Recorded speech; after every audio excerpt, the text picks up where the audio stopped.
obviously the church is more than just a place I worship on a weekly basis.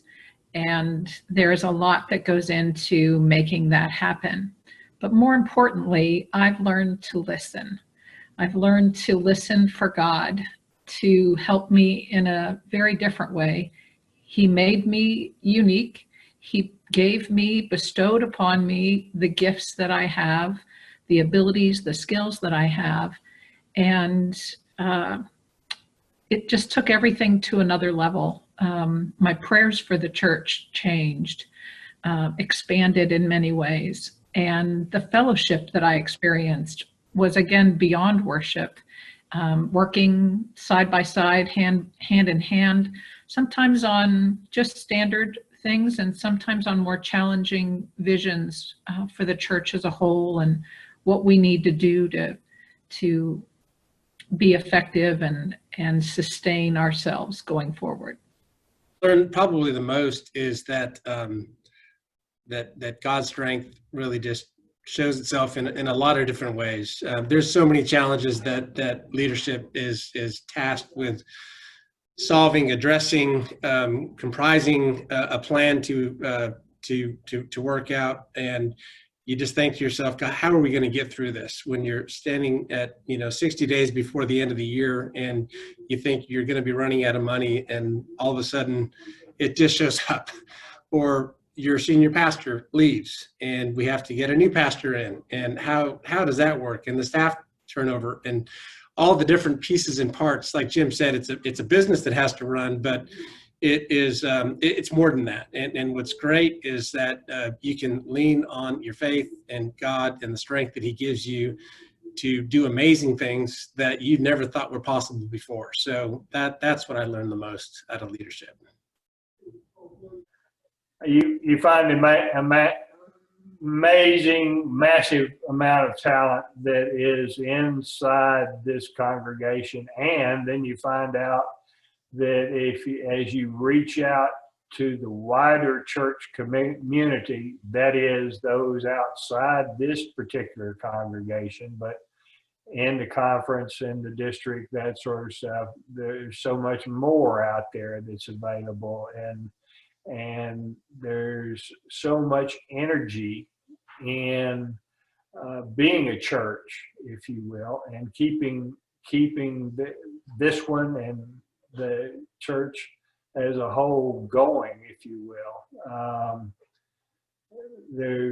You meet some of the nicest people in the world. In some cases you think they're a little strange, but wait, they think that about me.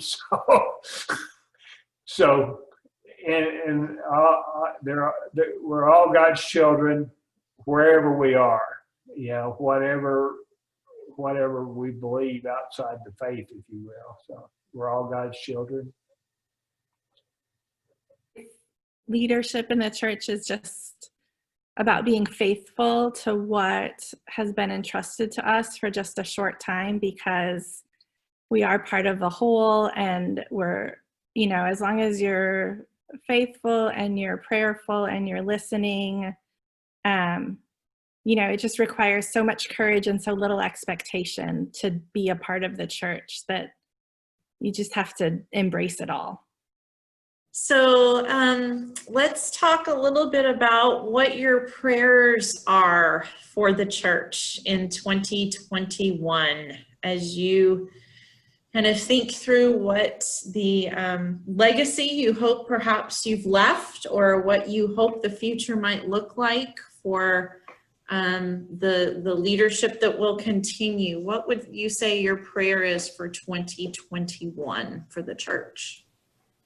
And Carol, we'll start with you.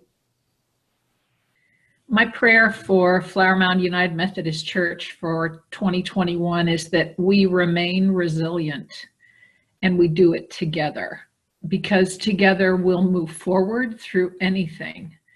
And we're grounded in our faith and our compassion for each other, our connectivity, and our sense of being a family within a church. And I also pray that each of us will know what we need to do and what our role is in the church in helping make all of that happen. And sometimes it might just be holding our tongues. Another time it might be stepping out into an area we haven't been involved in before as servant leaders to contribute on a totally different level and ultimately reap the rewards that are in store for us as that happens. Kind of like very similar to Carol. I think my prayer for the church in 2021 is just to remain connected. I know we've got a lot of challenges facing us with connectivity. I think the church has done a wonderful job throughout this whole process, and it's likely to continue into 2021. So we can't lose our resolve, cannot lose focus on who we are and what we do, stay grounded in what we do and who we are. From a leadership perspective, to step away, it's maybe opening a door for somebody else to feel the love and power of the Holy Spirit moving through you and seeing what you can do. It'll also give me a little bit more time with the family to strengthen those bonds with the church, and know what exactly the leadership is going through, and offer advice if I can help, or just be there for somebody else that may be struggling with a leadership issue. It's knowledge that behind the scenes that we've all been a part of for years, and understand exactly what they're going through, and we'll hold them in our prayers to help them to continue on with it. But I'm just excited for the opportunity to have someone else come in and start experiencing the same, love and grace and power that we've all experienced. Wonderful. And Carol, I hope we do a better job of holding together, coalescing as a church. We know we have challenges beyond this pandemic. The discussion on racial justice, social justice, sexual identity, that sort of stuff will come before us.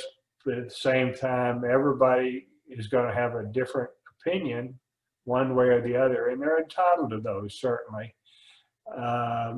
But we all need to, or I hope we coalesce into a church that, in spite of your ancillary belief, you know why we're here and how we can be in support, loving support of one another going forward, and be the church that we can be, we need to be, we want to be, and we are mandated to be, if you will. My prayers for the church in 2021 are that we continue serving and connecting with each other and in our community, that we lean into being a brave congregation that's grounded in faith, but not afraid to ask hard questions and not afraid to do the right thing.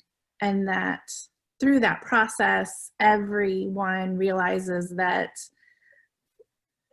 we're not complete without them there, and that everyone feels the love of God together.